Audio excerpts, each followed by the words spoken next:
We'll start with JEE level questions. उसमें कुछ question ऐसे भी है जो नीट में भी आ सकते हैं, तो this is one of the type which can be asked in both type of exams. A spherical capacitor has inner surface of radius 10 centimeter and outer surface of radius 11 centimeter. The outer sphere is earth. ये spelling mistake है. It is grounded basically. So outer जो है it is grounded earth and the inner surface is given a charge of 3.4 microcoulomb. The space between the concentric sphere is filled with a liquid of dielectric constant 28. The capacitance of the capacitor is. तो पहले question को समझ लो. हमारे पास एक spherical capacitor है and if you remember I told you जब हम थ्योरी क्लासेस में जब हमने कैपेसिटेंस का फॉर्मूला डिराइव किया था तब मैंने आपको बताया था कि there are 3 types of capacitors, cylindrical, spherical and parallel plate capacitor. तो as far as your board preparation is concerned उसमें सिर्फ आपको आता है parallel plate, but you should know what is a spherical capacitor. तो स्फेरिकल कैपेसिटर में जैसे parallel plate में 2 प्लेट्स है separated by some distance d. Similarly here you have 2 spheres but these 2 spheres are concentric. So you have 2 spheres which are concentric और उन 2 concentric sphere के बीच का जो space है it is filled with some liquid. तो question में आपको clearly mention किया है the space is filled with some liquid, right? So for example, just one example मैं यहाँ पे ड्रॉ कर रहा हूँ तो you must know this. तो जो रेड बॉर्डर आप देख रहे हो this red outside border is outside surface, right? उसके बाद क्या है हमारे पास एक इनर सरफेस है. ये कौन सा सरफेस है? आउटर. इनर सरफेस दिखाया नहीं मैंने अभी तक. I will show it now. You have something like this. ऐसा है. तो you have inner sphere the one in the green, you have outer sphere the one in red color और इन दोनों के बीच का जो फ्री स्पेस है it is filled with a liquid of dielectric constant 28 बोला था if you remember. तो सबसे पहले क्वेश्चन को समझ लो. हमारे पास एक स्फीयर है, उसका इनर सरफेस पे चार्ज है, आउटर सरफेस ग्राउंडेड है. इनर सरफेस का रेडियस कितना है? 10 सेंटीमीटर. आउटर सरफेस का रेडियस कितना है? 11 सेंटीमीटर. इनर सरफेस पे चार्ज कितना है? 3.4 माइक्रोकूलम. मतलब basically what you have here is this. जो इनर सरफेस है यहाँ पे चार्ज है, it is positive 3.4 microcoulomb.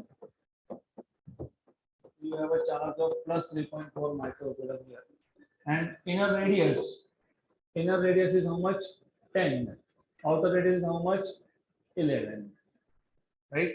So this is inner radius, let us say Ri, this is outer radius, let us say Ro. और इन दोनों के बीच में जो स्पेस है it is filled with dielectric liquid of constant K equal to 28. आपको पूछा है what is capacitance of this spherical capacitor. तो इसका एक स्ट्रेट फॉरवर्ड फॉर्मूला है जो आपको पता होना चाहिए. You should directly use that formula without asking a lot of questions. कहाँ से आया, कैसे आया, क्यों आया, वो that is a different story. कहाँ से आया वो डिराइव हो सकता है but we don't have time to derive. हमारे पास टाइम नहीं है डिराइव करने का. हम लोग as it is यूज करेंगे. तो C equal to 4 pi epsilon 0 K Ri Ro upon Ro minus Ri. तो जब आपके पास एक स्फेरिकल कैपेसिटर हो तो स्फेरिकल कैपेसिटर के केस में कैपेसिटेंस ये कहां से आया मैं हिंट देता हूं, आप खुद डिराइव कर लोगे because you know now by now you know basics of capacitance. तो अगर आपको याद होगा एक स्फीयर के लिए कैपेसिटेंस क्या था? You remember C equal to Q by T. But V are the what was V? 1 upon 4 pi epsilon 0 charge by R. तो इनर के लिए अगर आप करोगे इनर के लिए तो ये आएगा VI RI. वैसे ही आउटर के लिए फाइंड करोगे तो V outer will be 1 upon 4 pi epsilon 0 Q upon R outer. फिर आप कैपेसिटेंस का फाइंड करते हो. So what is formula? Charge upon net potential. What is net potential? एक पे नेगेटिव चार्ज होगा, एक पे पॉजिटिव चार्ज होगा, तो दोनों को सब्ट्रैक्ट करोगे, इसलिए यहाँ पे क्या आएगा? माइनस। तो that is a hint for you. बाकी पूरा फॉर्मूला तुम खुद से ट्राई करने वाले हो। अगर नहीं आया तो doesn't matter, you just need to remember spherical capacitor के केस में कैपेसिटर का फॉर्मूला है 4 pi epsilon 0 K R I R O upon R O minus R I. R O minus R I क्यों? क्योंकि आउटर रेडियस बड़ा है तो वही होगा, करेक्ट? क्योंकि कैपेसिटेंस कभी नेगेटिव नहीं होता है, तो outer radius minus inner radius. Outer radius कितना है? 11 सेंटीमीटर, मतलब 11 × 10⁻² मीटर। इनर रेडियस कितना है? 10 सेंटीमीटर, मतलब 10 × 10⁻²। ये सारे वैल्यूज वहां पे सब्स्टिट्यूट होंगे। 1/4 पाई एप्सिलॉन 0 कितना होता है? 9 × 10⁻⁹। तो 4 पाई एप्सिलॉन 0 कितना होगा? 1/9 × 10⁻⁹। के की वैल्यू कितनी है? 28। इनर रेडियस कितना है? 10 × 10⁻⁻²। आउटर कितना है? 11 × 10⁻⁻² अपॉन आर आउटर मतलब 11 × 10⁻⁻² माइनस 10 × 10⁻⁻²। अब 28 9 × 10⁻⁹, करेक्ट? यहाँ पे 11 में से 10 गया तो कितना बचा? 1। तो 1 × 10⁻⁻² और ऊपर कितना है? 10 × 10⁻⁻² × 11 × 10⁻⁻²। एक और एक कैंसल, राइट? ये 10⁻1 और ये 10⁻⁻² कितना? 10⁻⁻1। तो 28/9 × 10⁻⁻1 और 10⁻⁻9 ऊपर +9 ऊपर आके -9, रफली 3, अप्रोक्सीमेटली 3 × 10⁻⁻10। हम क्या फाइंड कर रहे थे? सी। तो अप्रोक्सीमेटली 3 × 10⁻⁻10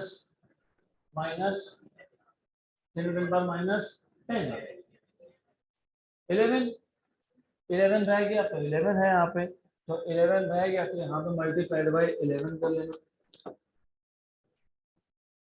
गुड। तो इफ यू मल्टीप्लाई बाय 11, 33 रफली 33 × 10⁻⁻10, तो यह आ जाएगा 3.3 × 10⁻⁻9 फैरड। तो आ गया ऑप्शन नंबर बी।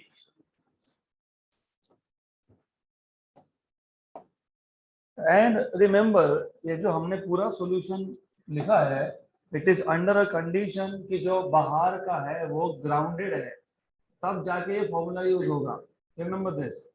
तो जो outer surface is grounded, right? Otherwise you know grounding नहीं होगा तो कैपेसिटर बनेगा नहीं, क्योंकि आउटर प्लेट हमेशा ग्राउंडेड होता है।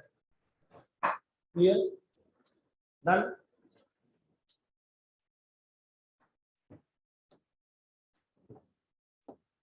Next question.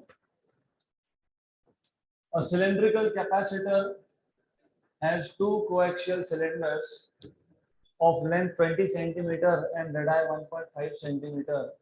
The outer cylinder is grounded again. Earthing करना मतलब grounding करना, and inner cylinder is given a charge of 4 microcoulomb. The capacitance of the system is. तो वहाँ पे सेम क्वेश्चन है, सेम टाइप का क्वेश्चन है, सिर्फ चेंज क्या है यहाँ पे? The only thing is कि instead of spherical it is cylindrical. तो स्फेरिकल में कॉन्सेंट्रिक स्फीयर होते हैं, यहाँ पे कोएक्सियल सिलेंडर होते हैं। तो हमारे पास यहाँ पे कोएक्सियल सिलेंडर्स है। तो for example what you have is something like this. हमारे पास यहाँ पे कोएक्सियल सिलेंडर्स है। गुड। और जो इनर सिलेंडर है इसका चार्ज हमको दिया है कितना? 4 माइक्रोकूलम। तो there is charge on this inner surface. यहाँ पे चार्ज किस पे है? इनर सरफेस पे। तो यहाँ पे चार्ज है और आउटर सरफेस क्या है? ग्राउंडेड है। तो ये क्वेश्चन मैं इसके लिए ले रहा हूँ क्योंकि सिर्फ आपको पता होना चाहिए what are the basic formulas to find out what is capacitance of a capacitor which is not a parallel plate capacitor. क्योंकि पैरेलल प्लेट कैपेसिटर का हमने ऑलरेडी किया है सिर्फ स्फेरिकल और सिलेंड्रिकल का बाकी था, तो this is what you need to know. Good. Then यहाँ पे भी आपको इनर और आउटर रेडियस दिया है, तो सबसे पहले तो एक्सिस दिखाना पड़ेगा। Let me show axis here. तो ये हो गया कॉमन एक्सिस दोनों का। This is coaxial cable. Coaxial मतलब दोनों सिलेंडर का एक्सिस क्या है, सेम है, राइट। तो this is coaxial basically. Then inner radius मतलब जो आपके पास ये डिस्टेंस है, this is inner radius, R inner. और यहाँ का जो डिस्टेंस है it is outer, R outer, correct. Then capacitance find करना है, तो इसका भी एक रेडीमेड फॉर्मूला है, यू शुड नो दिस। तो यहाँ पे भी इसको सिर्फ एज ए फॉर्मूला ही याद रखना है, C equal to 2 pi epsilon 0 L, where L is length of the cylinder, upon log to the base E। log to the base E को या तो ऐसा लिखते हैं या फिर Ln लिखते हैं। तो रिमेम्बर दिस, अगर ऐसा Ln आया तो this natural log, natural log मतलब log to the base E, outer upon inner, तो RO upon RI, करेक्ट। ये जनरल फॉर्मूला है, तो you must remember this general formula, 2 pi epsilon 0 length upon natural log of RO by RI, correct. अब यहाँ पे 2 है, लेकिन हमको वैल्यू किसकी पता है, किसके लिए पता है हमको, इसका 4 pi epsilon 0। तो एक काम करेंगे, यहाँ पे जो 2 है इसको मैं 2 को यहाँ पे हटा के लिख दूंगा 4 और डिवाइड बाय कर लूंगा 2, क्योंकि हमको 4 pi epsilon 0 की वैल्यू पता है, 9 into 10 raised to 9। L length दिया है क्या, लेंथ, यस 20 सेंटीमीटर। 20 सेंटीमीटर मतलब 20 into 10 power -2 upon natural log of R outer. What is R outer? 1.6. What is R inner? 1.5. Correct. Then this is equal to, इसको फिलहाल ऐसे ही रखते हैं, हम लोग देखेंगे बाद में, will solve this later। और 2 रह गया, ये 2 रह गया, तो ये 2 भी आएगा। तो 2 1 का एंड 2 10 का, 10 into 10 power -2 is 10 power -1, और ये 10 पावर +9 ऊपर जाके 10 पावर -9, 9 पॉइंट पर हटा दो, तो log of 16/15, correct. log of 16/15 मतलब log of 16 minus log of 15।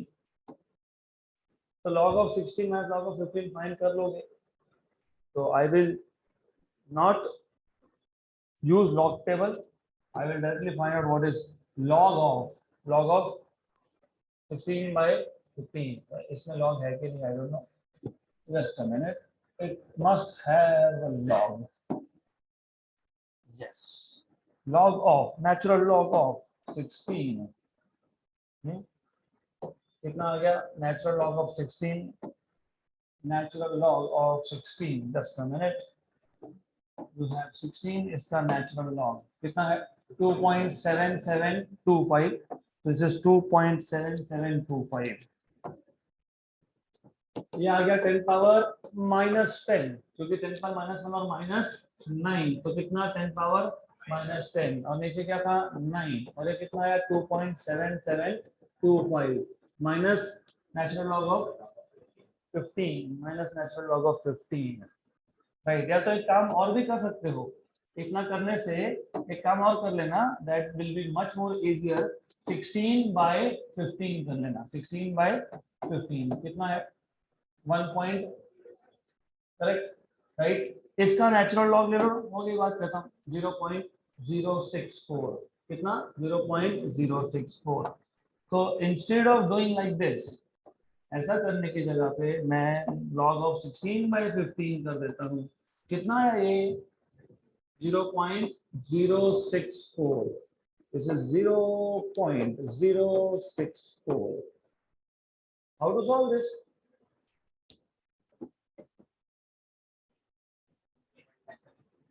How to solve this? 0.572। how do you solve 9 into 0.064, फिर उसका भी reciprocal.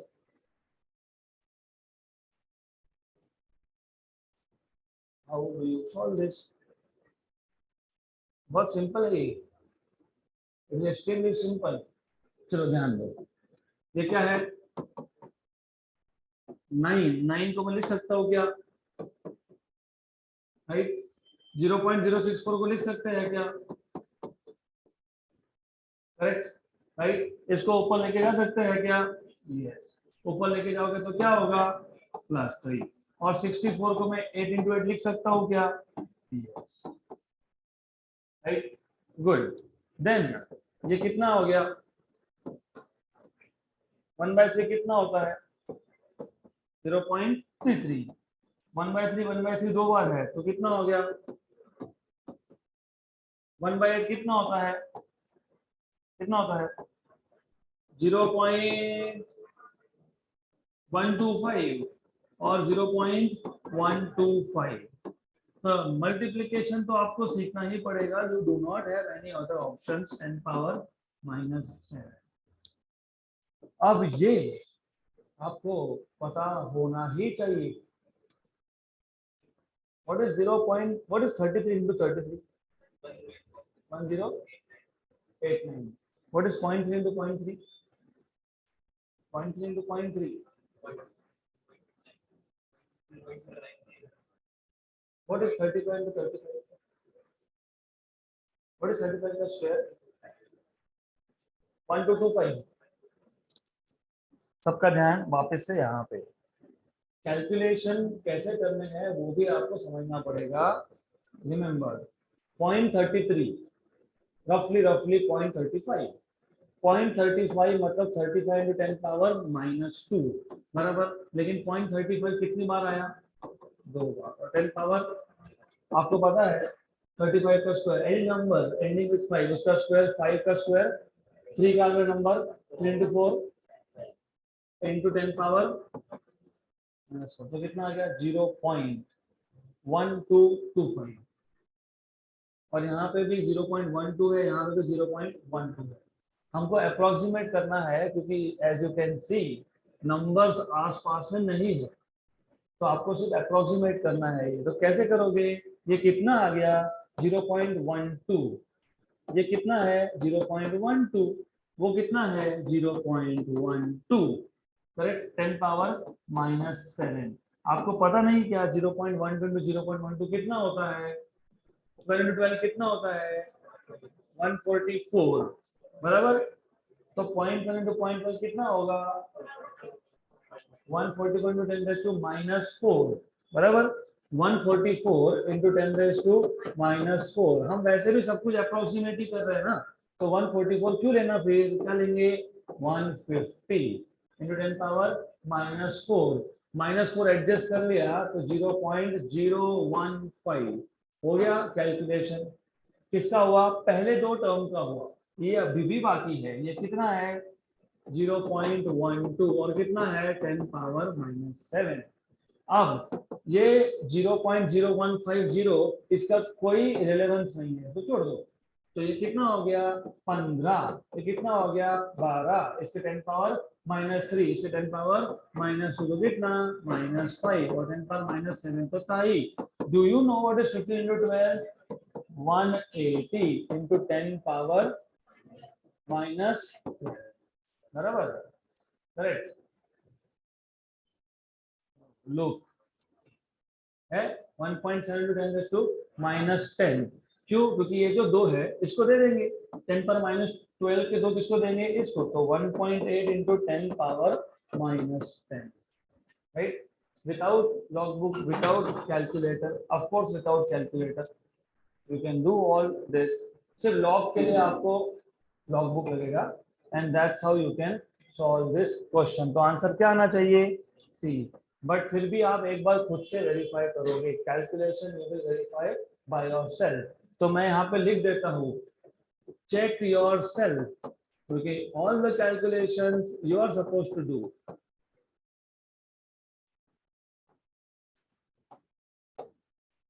So let us now move to some questions from JEE में। ये कुछ नहीं था, यहाँ पे सिर्फ कैलकुलेशंस है। Final answer is 1.8 into 10 power -10। So let us move to next question now. This is JEE Main 2019 question. for a uniformly charged ring of radius r. uniformly charged मतलब uniform charge density, मतलब charge per unit length is same. आप wire के किसी भी 1 metre में अगर देख लोगे तो सेम अमाउंट ऑफ चार्ज मिलेगा. उसको हम नोट करते हैं लैम्बडा से. Remember the electric field on the axis has the largest magnitude at a distance h from the center. Then value of h is. पहले क्वेश्चन समझ लो, थोड़ा सा मैथमेटिक्स ज्यादा है इसमें. हमारे पास क्या है? Uniformly charge ring of radius R. हमारे पास एक यूनिफॉर्मली चार्ज रिंग है जिसका रेडियस कितना है? Are. So this ring has a radius r. Suppose this is a ring which has a radius r. Right. Then इसका एक्सिस आपको पता है. What is the axis? A line passing through center and perpendicular to the plane of the ring. ये जो line है ये centre से पास हो रहा है और रिंग के प्लेन को क्या है? परपेंडिकुलर. इसको बोलते हैं एक्सिस. आगे बोला है आपको the electric field on its axis has the largest magnitude at distance h from the center. इसका मतलब h डिस्टेंस पे, सेंटर से h डिस्टेंस पे, सपोज एक पॉइंट है यहाँ पे, सम पॉइंट ओवर हियर, तो from centre at distance h the electric field is maximum. इसका मतलब ये भी होता है कि h डिस्टेंस से कम डिस्टेंस पे इलेक्ट्रिक फील्ड मैक्सिमम नहीं है और h डिस्टेंस से ज्यादा डिस्टेंस पे भी इलेक्ट्रिक फील्ड मैक्सिमम नहीं है. अगर आप इसको ग्राफिकली समझोगे तो you will have to understand कि what they are trying to tell you. ये डिस्टेंस हो गया अलोंग द एक्सिस. एक्सिस हमने कहाँ सेट किया है? एक्स एक्सिस पे.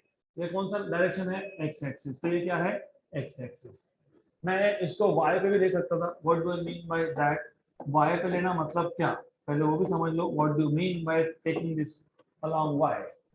तो what I could have done is, क्योंकि कुछ बुक्स में ऐसा दिया है, तो you could have taken it like this also. Okay. तो y axis can also be axis of ring. ऐसा भी हो सकता है, z भी हो सकता है, z will come out. तो यहाँ पे जो रिंग का एक्सिस है ये x भी हो सकता है, ये y भी हो सकता है, ये z भी हो सकता है.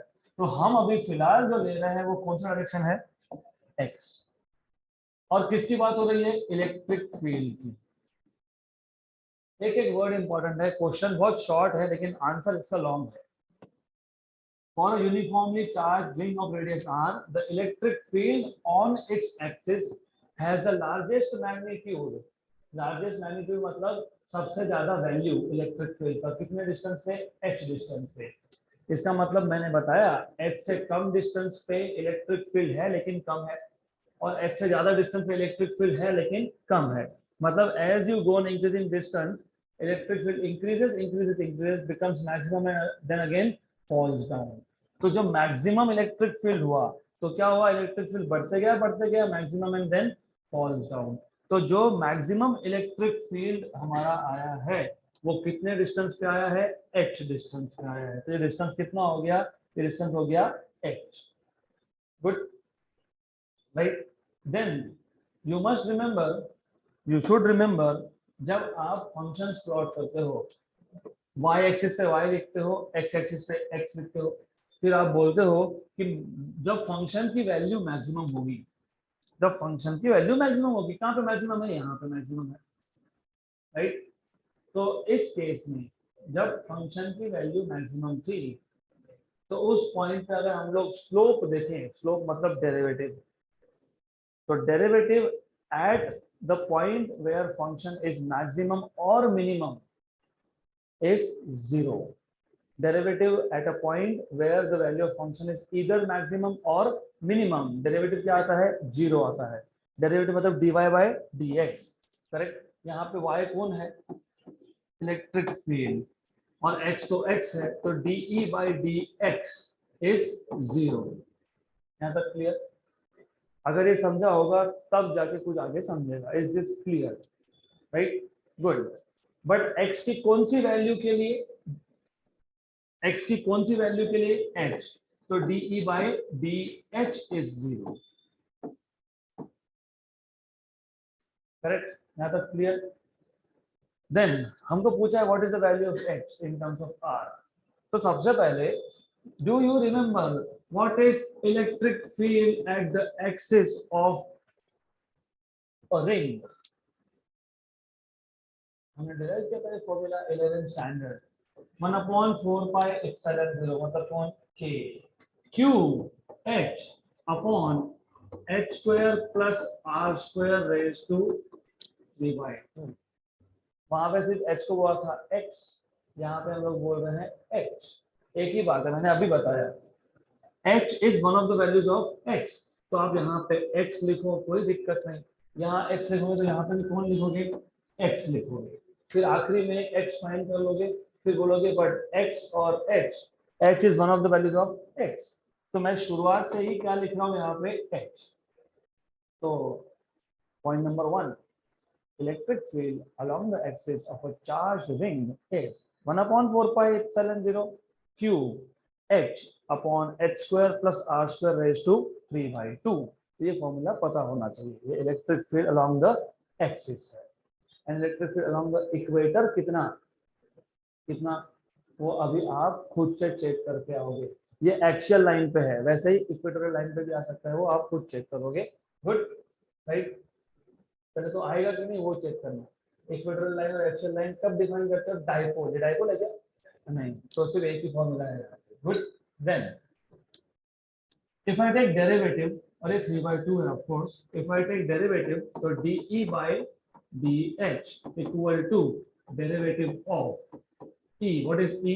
k q h upon h square plus r square raise to 3/2। और डेरिवेटिव क्या बोला है? Equal to 0। क्यों 0? क्योंकि ये पॉइंट ऑफ मैक्सिमा है, मैक्सिमम वैल्यू है यहाँ पे। कौन कौन कांस्टेंट है? के क्यू। h मत बाहर निकालना, आप डेरिवेटिव ले रहे हो with respect to h। Derivative with respect to h लेना मतलब h वेरिएबल होना, तो h को बाहर निकाल दिया तो मैथमेटिकली इनकरेक्ट हो जाएगा वो। तो derivative with respect to h of क्या बचा? h upon h square plus r square raise to 3/2 equal to 0। ये कांस्टेंट वहां पे शिफ्ट कर दिया तो 0, राइट? तो क्या बचेगा? Derivative of h upon h square plus r square raise to 3/2। What is derivative of u by v? v into derivative of u minus u into derivative of v upon v square. So derivative with respect to anything, it can be derivative with respect to h also, anything, right? Right, u into v। या फिर अगर आपको derivative with respect to what ये लिखना नहीं है तो एक काम करना, इसको मत लिखना, नहीं लिखना है तो छोड़ दो। with respect to anything, I don't care with respect to what, तो आप इसको ऐसा भी लिख सकते हो, derivative of u upon v is v derivative of u minus u derivative of v upon v square. हमारे केस में विद रिस्पेक्ट टू क्या था? h था, इसलिए मैंने सिर्फ यहाँ पे, क्योंकि हमारे केस में विद रिस्पेक्ट टू h है तो सिर्फ उसके लिए मैं यहाँ क्या लिख रहा हूँ? With respect to h। तो derivative with respect to h and derivative with respect to h। u, what is u? h, right? But हमारे इक्वेशन में u की वैल्यू कितनी? h। v क्या है? v h square plus r square raise to 3/2। Substitute करो, substitute. Therefore formula denominator कौन था? Denominator v क्या आएगा? h square plus r square raise to 3/2। थोड़ा सा भी ध्यान अगर गया ना तो कुछ नहीं समझ में आएगा, क्योंकि यहाँ पे डेरिवेटिव्स में भी सिंपल डेरिवेटिव नहीं है, ये लेंदी है। तो डिनोमिनेटर कौन था? ये था। इनटू डेरिवेटिव किसका है? न्यूमरेटर। न्यूमरेटर कौन है? h है। माइनस u कौन है? न्यूमरेटर, वो कौन है? h। फिर डेरिवेटिव किसका? डिनोमिनेटर का, वो कौन है? h square plus r square raise to 3/2 upon किसका स्क्वायर? डिनोमिनेटर का square, h square plus r square raise to 3/2 equal to. हाँ पता है, लेकिन कोई फर्क नहीं पड़ता है क्योंकि इसको मैं शिफ्ट करके 0 करने वाला हूँ, राइट, इसको उठाएंगे वहां भेज देंगे, बात खत्म, zero and anything is zero. Good, then अब क्या बचा, अब हमारे पास बचेगा ये पूरा term of the numerator equal to zero, zero आएगा ना इक्वल टू, यस, तो this will be, this whole term will be equal to zero. Equal to zero मतलब एक टर्म को वहां शिफ्ट कर दिया तो ये आ गया इक्वल, बराबर। ये डिनोमिनेटर वहां गया था, क्या हो गया था, जीरो, फिर क्या बचा, numerator equal to zero. Numerator में एक टर्म क्या है पॉजिटिव, एक क्या है नेगेटिव, इसको मैंने शिफ्ट कर दिया, करेक्ट। तो h square plus r square raise to 3 by 2 d h by d h equal to h d h of h square plus r square raise to 3 by 2। What is derivative of h with respect to h? H square plus r square raised to 3 by 2 h. f of x raised to n का derivative का formula. अब जिनको वो नहीं पता वापस बता देता हूँ, f of x raised to n अगर इसका डेरिवेटिव चाहिए तो n into f of x raised to n minus 1 into derivative of f of x। हमारे केस में f of x ये है h square plus r square, n है 3 by 2, correct. तो फॉर्मूला क्या है, n कौन है 3 by 2, f of x कौन है h square plus r square, raise to क्या होगा n माइनस मतलब 3 by 2 minus 1 into derivative of f of x into derivative of, derivative with respect to यहाँ पे h है h square plus r square का। वापस से 3 by 2 मत लिख देना, नहीं तो लूप में अटक जाओगे। अगर यहाँ पे 3 by 2 लिखा मतलब आपको डेरिवेटिव समझ में ही नहीं आता है, इसका सिंपल सा मतलब है यू डोंट अंडरस्टैंड डेरिवेटिव्स।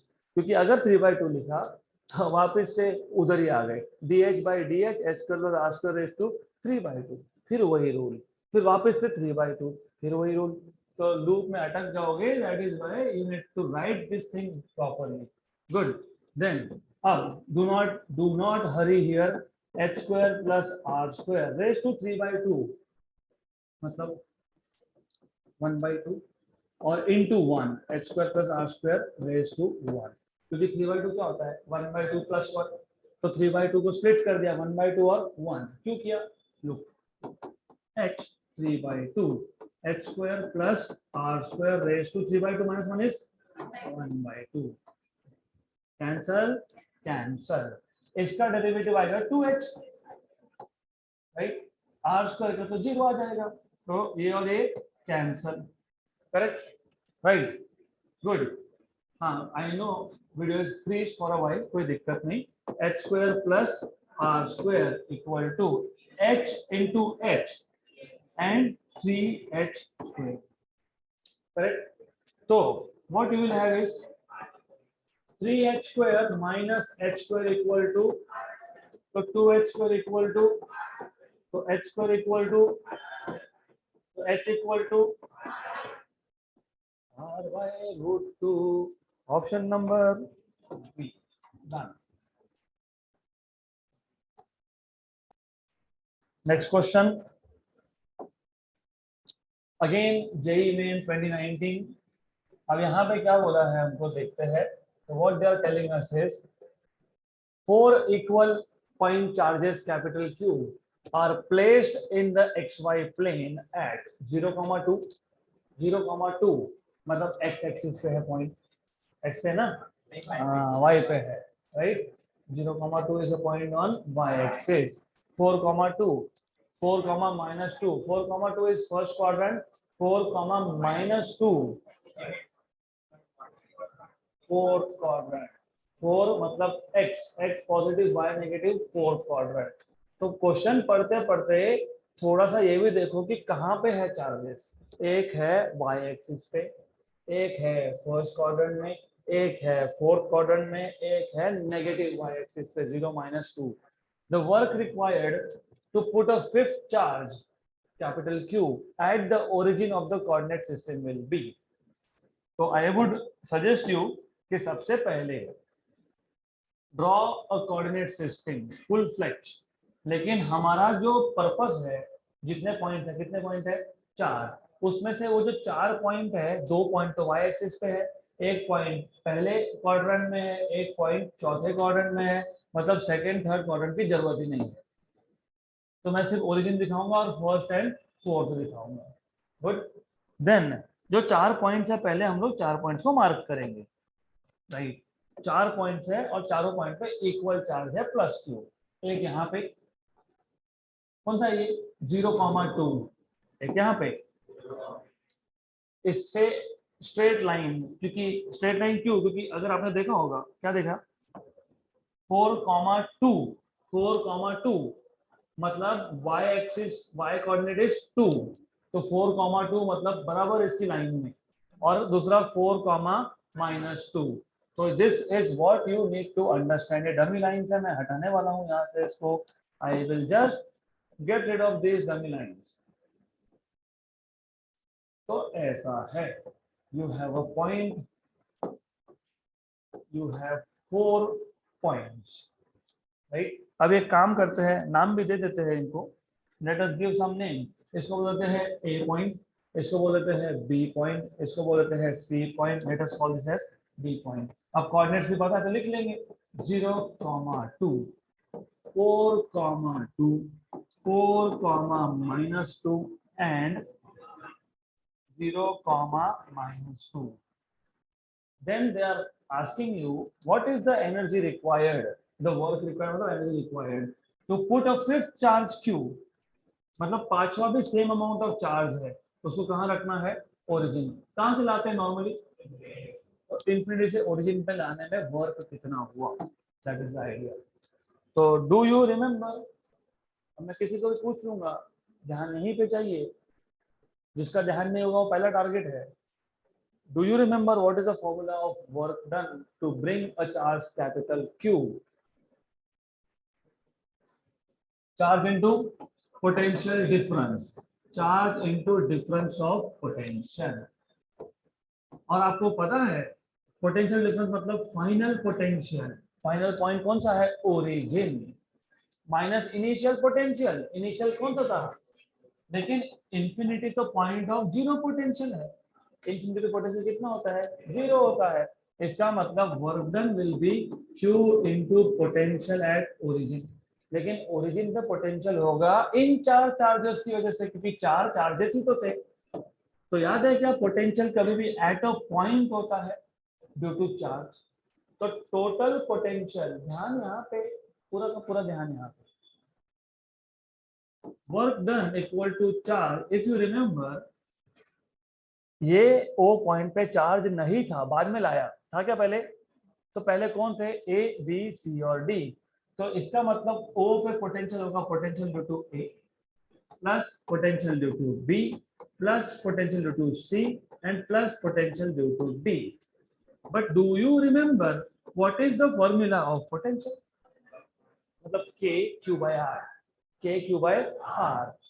तो K चार सब में सेम, चार सब में सेम, हाँ, तो KQ/RA plus KQ/RB plus KQ/RC plus KQ/RD।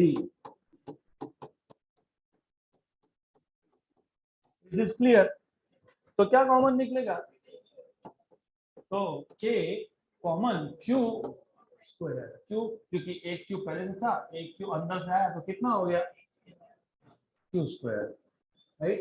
1/RA plus 1/RB plus 1/RC plus 1/RD, मतलब सिर्फ 4 डिस्टेंस तो चाहिए। तो 4 डिस्टेंस है, डिवाइड करते हो, ये डिस्टेंस किसका डिस्टेंस, ओरिजिन का, कहां से, ए से, बी से, सी से, और अभी इसमें क्या दिक्कत है, ये तो स्ट्रेट अवे 2 ही है ना, 0,2 मतलब डिस्टेंस इज 2। तो ये डिस्टेंस RA कितना है, 2 है, हाँ? तो ये RA है, ये कितना है, 2 है। ये कौन सा डिस्टेंस है, RD, ये कितना है, 2 है। अब RB और RC भी सेम आएगा, क्योंकि कोऑर्डिनेट सिर्फ एक पॉजिटिव एक नेगेटिव, तो ये सेम आएगा। डिस्टेंस कैसे फाइंड करते हैं, distance formula. What is distance formula, under root of, ये जो है ना RB, this will be under root of x2। What is x2, 4 minus x1, what is x1? 0 square plus y2, what is y2? 2 minus 0 का square. 4 square is 16. 16 plus 4, 20. The root of 20. हाँ 2 root 5, क्योंकि वो 4 into, ठीक है, 2 root 5 आएगा. This is 2 root 5. तो ये भी कितना आएगा? 2 root 5. तो इंटरेस्टिंग. इसका मतलब ऐसा है, आर ए और आर डी सेम है, राइट? तो आर ए ये था 2, ये है 1/2 रूट 5, ये है 1/2 रूट 5, ये वापस से है 1/2. कितना है? 1/2. 1/2 और 1/2 कितना होता है? 1. कितना होता है? 1. 1/2 प्लस 1/2 1. ये 1, ये 1 और ये दो बार 1/2 root 5 cancel and cancel, correct, right? K क्या है?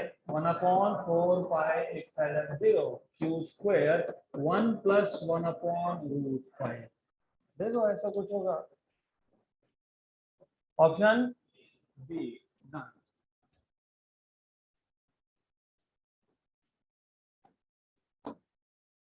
तो इसके लिए शॉर्टकट है यस एंड नो बोथ, क्योंकि शॉर्टकट एज सच कोई शॉर्टकट नहीं है. You just need to remember, जब क्वेश्चन पढ़ रहे थे तो दो चीज एकदम क्लियर हो गया था कि 4 पॉइंट में से 2 पॉइंट 2-2 डिस्टेंस पे है ओरिजिन से, और चारों के चारों पॉइंट्स पे चार्जेस सेम थे, करेक्ट? और दो पॉइंट्स थे 4,2 एंड 4,-2. ओरिजिन से डिस्टेंस आएगा √4 - 0 स्क्वायर प्लस 2 - 0 स्क्वायर, मतलब √16 + 4 मतलब √20 मतलब √5 × 2 रूट 5, करेक्ट? ये जब क्वेश्चन पढ़ रहे हो तब पढ़ते पढ़ते ही ये दिमाग में आना चाहिए. 2 चार्जेस 2 डिस्टेंस पे, 2 चार्जेस 2 रूट 5 डिस्टेंस पे, और क्योंकि सारे चार्जेस सेम है, सारे चार्जेस क्या है? सेम है. तो हम जब वर्क डन फाइंड करते हैं तो charge that we are moving into total potential, क्योंकि दूसरा पॉइंट है इंफिनिटी. अब जब टोटल पोटेंशियल फाइंड करोगे तो 4 चार्जेस का पोटेंशियल, और चारों के चारों चार्जेस सेम थे, और 1/4 पाई एप्सिलॉन 0 तो चारों में होता ही है, तो उसका Q बाहर और 4 पाई एप्सिलॉन 0 बाहर, राइट? करेक्ट? यहाँ तक समझा? क्योंकि Q/4 पाई एप्सिलॉन 0 होता है ना पोटेंशियल में, 1/4 पाई एप्सिलॉन 0 Q/R. Q और 4 पाई एप्सिलॉन 0 बाहर, और एक Q बाहर था ही, तो Q स्क्वायर. अंदर बचा 1 डिस्टेंस, मतलब 1 डिस्टेंस ऑफ पॉइंट है 1/RA + 1/RB + 1/RC + 1/RD. इसमें से दो पॉइंट सेम डिस्टेंस पे है. कितने डिस्टेंस पे है? 2 पे. तो 2 1/2, क्योंकि 1 नीचे होता है ना डिस्टेंस, 1 में होता है, ये क्या है? डिस्टेंस है. तो 1/2 कितनी बार आएगा? 2 बार. और 1/2 रूट 5 कितनी बार आएगा? हो गया, ओरली क्वेश्चन खत्म. Q²/4 पाई एप्सिलॉन 0 अंडर रूट में 1 + 1/√5, correct? So this will come only with practice. That is why I keep on telling you, वो जो मैंने मॉड्यूल्स दिए हैं उसको यूज करो. अब ये क्वेश्चन भी वैसा ही है. 3 चार्जेस, हमारे पास 3 चार्जेस है. Capital Q, small q and small q are placed at vertices of a right angle isosceles triangle. Isosceles, ये A तो ये भी A, तो ये √2a. आइसोसेलेस ट्रायंगल में दो साइड होते हैं सेम, और ऊपर से ये है राइट एंगल ट्रायंगल में हाइपोटेन्यूज आएगा √2a, क्योंकि a² + a² is 2a² is √2a. आगे बोला है the net electrostatic energy, 3 charges 1/4 pi epsilon 0 बाहर, अंदर Q1 Q2/R12 plus Q1 Q3/R13 plus Q2 Q3/R23. तो ये क्वेश्चन भी ओरली सॉल्व होता है. I will write down some steps. Electrostatic potential energy, the net electrostatic energy of the configuration is 0. मतलब potential energy कितना है? 0. If the value of capital Q is, तो कैपिटल Q की क्या वैल्यू होगी अगर U क्या होगा? 0. U क्या होगा? 0. लेकिन U होता क्या है? 1/4 pi epsilon 0. Q1 Q2 upon R12 plus Q1 Q3 upon R13 plus Q2 Q3 upon R23 all the combinations. ये 4 पाई इफिन 0 वहां गया 0. अब क्योंकि Q1 Q2 Q3 दिख रहा है तो इसको बोल देंगे 1, इसको बोल देंगे 2, इसको बोल देंगे 3. करेक्ट. तो पहला Q1 Q2. What is Q1? Capital Q. What is Q2? Small q. What is distance? A. Q1 Q3. Q1 and Q3. Capital Q, small q. Distance is root 2a. Q2 Q3. Small q. Q square upon a equal to 0. A सब में से बाहर. A सब में से बाहर. तो यहाँ से यहाँ पे आपके पास बेसिकली क्या बाहर आएगा? दो चीज, एक तो स्मॉल क्यू और एक ए. तो स्मॉल क्यू और ए आ गया बाहर. तो क्या बचा? यहाँ क्या बचा? Q by root 2. यहाँ क्या बचा? Small Q.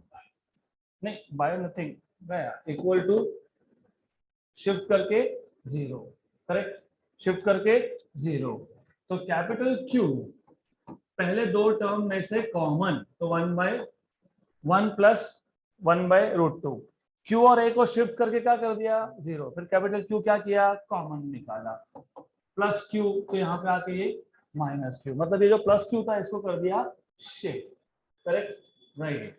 तो ये क्या आ गया आपके पास? क्रॉस मल्टीप्लाई किया तो क्या आएगा? √2 + 1 अपॉन √2 इक्वल टू. तो फिर ये कहाँ जाएगा? वहां पे जाएगा. तो minus √2 into Q upon √2 + 1. Option number B done. Next question. Again JEE main 2019. वापस से जेईई मेन 2019 का क्वेश्चन है. तो let's see what is the question. Simple, look simple. तो सिंपल दिख तो रहा है. व्हाट यू हैव इज, आपके पास एक इलेक्ट्रिक फील्ड है of value 1000 volt per metre. And electric field of 1000 volt per meter is applied to electric dipole at an angle of 45 degree. तो E की वैल्यू है और थीटा की value है. The value of electric dipole moment मतलब P की value है 2 into 12.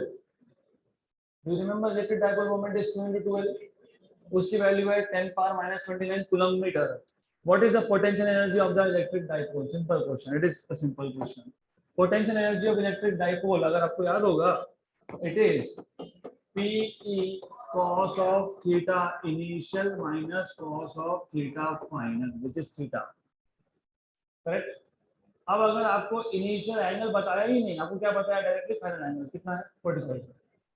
तो जब ऐसा होता है, जब आपको इनिशियल एंगल नहीं बताया होता है तो अज्यूम करना पड़ता है कि जो डाइपोल था वो इलेक्ट्रिक फील्ड को इनिशियली परपेंडिकुलर था.